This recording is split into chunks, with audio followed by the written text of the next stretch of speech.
What's up, you guys? I know I haven't been posting videos for quite some time. I did a lot of shorts, but I've been extremely busy, and soon the following week or the week after, you're gonna see why.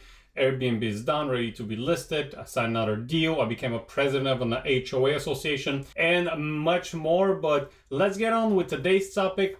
Inflation. What is inflation? How do we measure it? Most people just usually look at the shoe size or the thumb. Why should we care about it? And most importantly, how to use it. Most guys always wonder about the last question. So inflation is the rate of increase in prices over a given period of time. Inflation is typically a broad measure such as the overall increase in prices or the increase in cost of living in a country. How do we measure it? So I'll try to keep it brief because there is more under the surface of the description of how do we measure it. There is something called the Consumer Price Index, or CPI, produced by the Bureau of Labor Statistics, or BLS. It does the most widely used measure of inflation. The primary CPI is designed to measure price changes faced by urban consumers who represent 93% of the US population. It's an average though, and doesn't really reflect any particular consumer's experience. Now, the CPI, or the Consumer Price Index, is constructed each month by 80,000 items in a fixed basket of goods and services representing what Americans buy in their everyday lives, from gasoline at the pump and apples at the grocery store. The BLS uses a survey of American families called the Consumer Expenditure Survey, and they determine which item to go in the basket and how much weight to assign to each item. Different prices are weighted according to how important they are for the average consumer. For instance, Americans spend more on chicken than tofu, so changes in the price of chicken have a greater impact on the Consumer Price Index. Also, what helps inflation is printing more money. I don't know if you heard, but we did quite some printing in the last 12 months. 10.5 billion to be more specific, and yes, I as well have no clue how many zeros that trillion has in it, but it's a lot. So why do we care about inflation at all? Well, the higher the inflation, the more worthless our currency becomes. We can notice that in the rising prices over the years of all goods and services. Respectively, our wages should also rise. Some argue that the wages doesn't increase to keep up with inflation, but I'm not gonna go into this topic today, mostly because I'm gonna piss off a lot of those people who think that, and me providing data, I know that they don't like that. So to answer the question, why do we care about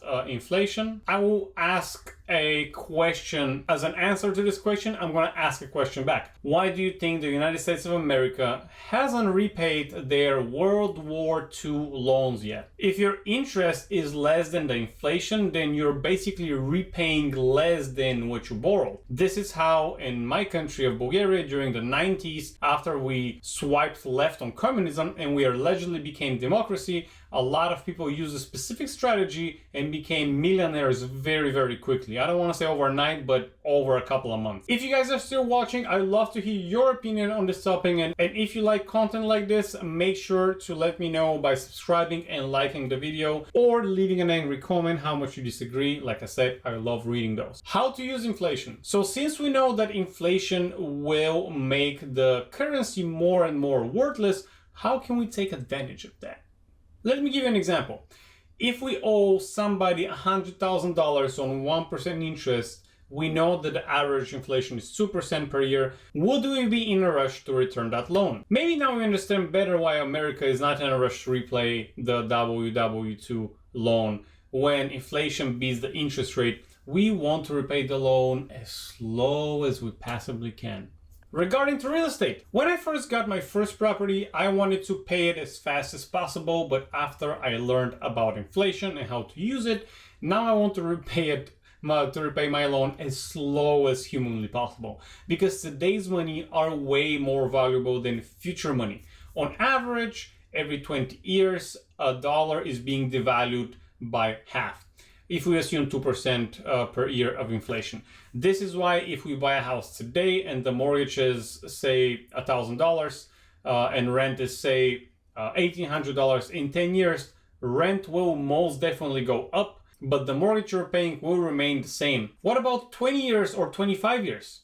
The mortgage will stay the same, but the rent will most likely go up. So why pay more money on your investment property? To me, it is pointless. Better save the extra payments and go buy another one. This way, you take advantage of inflation, appreciation, and property value in case you want to sell or 1031 exchange the property, raising rents. Actually, for 1031 exchange, I have a video I'm going to link right here. Besides, the interest you pay on that mortgage on the investment property, it is a tax write-off, as well as every repair or appliance that you buy. Just FYI, this is only for investment properties. For primary residences, I would suggest you pay it as fast as possible because mortgage interest is not a tax write-off on those ones, nor you can write off any new roof, washer, dryer, or any other expense. You can only take advantage of inflation and property appreciation, but not the tax write-off. So I hope I made that explanation quick and understandable. Keep hustling, guys. See you next time.